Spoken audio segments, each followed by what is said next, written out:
বিদেশ থেকে ভিক্ষা করে আমাকে আনতে হয়, আর এই চোরের দল আমার দুঃখী মানুষের সর্বনাশ করে বা লুটতরাজ করে খায়।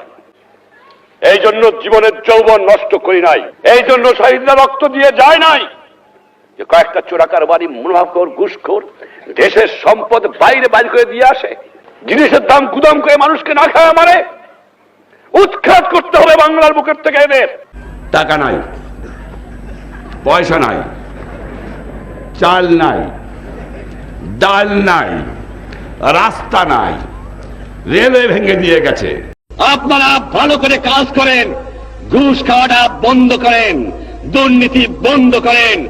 দেশে অন্ধ অন্ধ দুর্নীতি ভরে গেছে। আমি আশ্চর্য হয়ে যাই, যাও ভিক্ষা করে আনি, তাও চাটার গোষ্ঠী চাইতে খেয়ে ফেলায় দেয়, আমার গরিব পায় না।